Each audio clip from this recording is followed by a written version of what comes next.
បាទទស្សដីបងប្អូនដល់គ្នានេះឥឡូវនេះយើងមកដល់កន្លែងចំកណ្ដូបមួយបងប្អូនណាហើយក៏ឃើញតំណងឥឡូវនេះផ្ដិតយករូបភាពនៃសត្វកណ្ដូបចែកបងប្អូនដល់គ្នាទស្សនា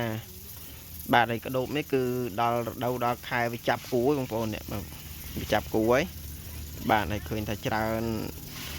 វាច្រើនតែនេះច្រើនក្នុងកម្រិតតិចទេបើសិនជានៅទាំងអស់វាច្រើនមែនតែនហ្មងបងប្អូនបាទដោយសារតែវាសក់នេះវាត្រូវទឹកភ្លៀងត្រូវអីខ្លះទៅអញ្ចឹងវាអាចមានការបាត់បង់ខ្លះអញ្ចឹងណាដោយសារតែវាចាញ់ទឹកភ្លៀងចាញ់អីបងប្អូនណាបាទឥឡូវនេះដល់វគ្គគាត់ចាប់គូនេះបងប្អូនដល់វគ្គគាត់ចាប់គូហើយគាត់ចាប់គូដើម្បីពងបងប្អូនណាដើម្បីពងបាទនេះកន្លែងខ្សាច់នេះគឺយើងដាក់ឲ្យគាត់ពងពេលដែលគាត់ចាប់គូហើយមានពងមិនអីគឺគាត់ចាប់ដើមតម្លាក់ពងចូលក្នុងខ្សាច់ហ្នឹងហើយបន្ទាប់មកទៀតយើងយកខ្សាច់ហ្នឹងយកទៅរែងដើម្បីយកពងយកមកភ្ញាស់បងប្អូនបាទ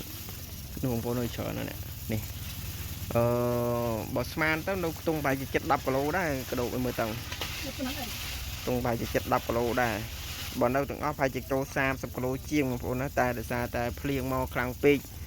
បុកខ្លាំងពេកទៅធ្វើត្រជាក់វាអីទៅវាមានការបាត់បង់ការស្លាប់ណាបាទបងប្អូនបាទកដោបនេះបើសិនជាយើងចិញ្ចឹមបើចំខែក្តៅអានឹងមិនបានល្អបើយើងចិញ្ចឹមឲ្យវាចំខែត្រជាក់ចេះយើងវេទនាបន្តិចបងប្អូនវេទនារឿងថែទាំបន្តិចបាទតែបងប្អូនចាប់គូច្រើនណាមានខ្លះ3ខ្លះ2ខ្លះ1អញ្ចឹងទៅណាបាទហើយកដោបខែនេះអត់ទៅបានថ្លៃបងប្អូនទេខែនេះគឺធូរថ្លៃអត់ទៅបានថ្លៃដូចខែប្រាំង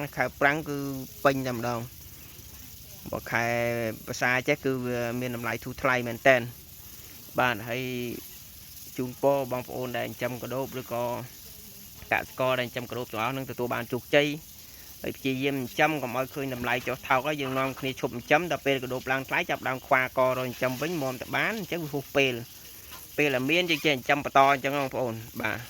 ហើយនេះឥឡូវម្ចាស់ដាក់ចំណីឲ្យបងប្អូនម្ចាស់បាទម្ចាស់នេះគាត់រកបទពិសោធន៍ច្រើនពេកឥឡូវចង់ខ្ជិលវិញហើយចង់ប្រើវិធីសាស្ត្រចាស់បាទបងប្អូនអើយធំល្អបាទហើយចិញ្ចឹមកដោបអត់ពិបាកទេបងប្អូនពិបាកតែយើងនឹងឯងដែលស្មុគស្មាញខ្លួនឯងតែបើការចិញ្ចឹមហ្មងអត់ពិបាកទេបាទអត់ពិបាកទេខ្ញុំថាអត់ពិបាកពិបាកតែយើងនឹងឯងដែលធ្វើពិបាកខ្លួនឯងគឺវាស៊ីតែស្មៅហ្នឹងបងប្អូនវាស៊ីតែស្មៅជោគតែលិមុខវាចោលរួចហើយបាទគេបងប្អូននេះបងប្អូនអើយធំល្អបាទអញ្ចឹងកដោបនេះក៏តិចទៀតមានទីផ្សារបងប្អូនកដោបនេះសម្បូរទីផ្សារពីព្រោះថាបច្ចុប្បន្នវាជានេះមួយសម្រាប់ដែរទីផ្សារដែរណាបាទសម្រាប់ទីផ្សារគេត្រូវការច្រើនដែរកដោបនេះបាទបងប្អូនវាស៊ីស្មៅអញ្ចឹងណាបងប្អូនណាបាទអញ្ចឹងបើបងប្អូនចង់ចាប់ដើមចិញ្ចឹមកដោបអីបងប្អូនអាចគិតពិចារណាទៅលើទីផ្សារហើយខ្ញុំបញ្ជាក់មួយថាកុំឲ្យឆាប់បាក់ទឹកចិត្តពីព្រោះថាការចិញ្ចឹមសត្វកដោបនេះគឺវាតែងតែទទួលរងហានិភ័យខ្លះនៅពេលភ្លៀងបំមេឃក្តៅមកអត់ទៅជាបញ្ហាទេសម្រាប់សត្វកដោបនេះបាទនេះបងប្អូនណាគេចាប់ផ្ដើមប្រពាក់ប្រពូនគ្នាណាបាទគេចាប់ផ្ដើមប្រពាក់ប្រពូនគ្នាច្រើនអញ្ចឹងបងប្អូនហើយនោះគឺប្រពាក់ប្រពូនផងគេសញ្ញាគេស៊ីស្មៅផង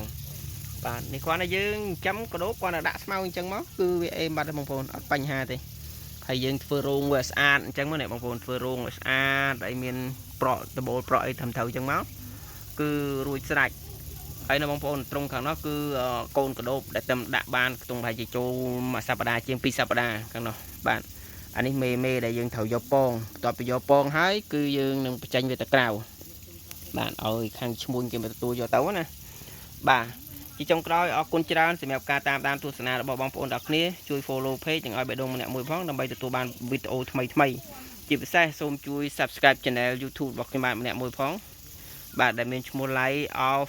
Adventure បងប្អូនណា Life of Adventure បាទហ្នឹងហើយបងប្អូនទាំងគ្នាដែលមានរូបដូចគ្នាបងប្អូនណាអរគុណច្រើនជម្រាបលា